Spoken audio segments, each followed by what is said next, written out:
अहमदपुर शर्किया का sewerage system ठीक न होने के बायस इलाका मकीन इंतहाई मुश्किलात का शिकार।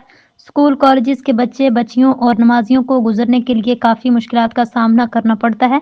मज़ीद तफसीलात हमारे नुमाइंदे मोहम्मद साजिद से। जी साजिद, आगाह कीजिएगा। सर, दूसरा मसला ये है कि जो वर्कर यहाँ पे आते हैं कचरा उठाने वाले या नाली साफ करने वाले, उनकी सबसे पहले तो रूटीन ये है कि वो आएंगे, आते सार उन्होंने पहले लोगों के दरवाजे खटखटाना है कि हमें चाय दो, नाश्ता करवाओ।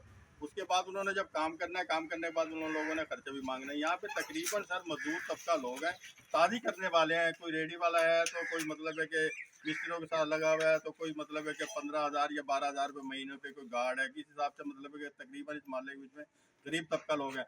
अब यही गरीब तबका लोग अगर 150 रुपये डेली के जमादारों को देते रहें तो मुझे बताएं कि बच्चों को जहर खिलाएं या क्या करें। मेरी वजीर आला मरियम नवाज साहबा से, DCO कमिश्नर साहबा से बावलपुर से और असिस्टेंट कमिश्नर नवीद अहमद साहब से परजोर अपील है हमारी अहले मोहल्ला की कि खुदारा हमें तो इन करप्ट जो अफसरान बैठे हुए हैं, जो भी इनके कायदादार हैं, US कंपनी के वेस्ट मैनेजमेंट के हैं, जो भी हैं या जो भी इनके इंचार्ज वगैरह है सर, इनसे हमें निजात दिलाई जाए या सख्ती की जाए इनके लिए, ताकि ये काम करें। बाकी वीडियो वगैरह जो हमने इलाके की बनाई है, ये सिर्फ एक गली की। अगर हम मजीद आगे चलें सर, हम दिखाएं ना आपको गलियाँ नालियाँ इतनी कि तकरीबन 1 से 1.5 2 फुट नालियों के बीच में गारा भरा हुआ है।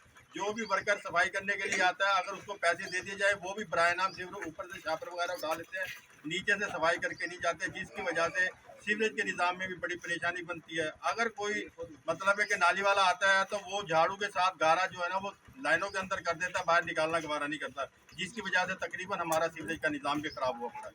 बराए मेहरबानी मेरी अपील है, दोबारा मैं आपसे मरियम नवाज साहबा से, वज़ीर आला से और DCO कमिश्नर साहबा से भी मैं परजोर अपील करता हूँ कि बराए मेहरबानी आप किसी भी हिसाब से कानूनी तरीके से सख्ती करके हमारी इस माफिया से जान छुड़ाई जाए और हमें कुछ सुकून का साथ मिले। मेहरबानी होगी आपकी।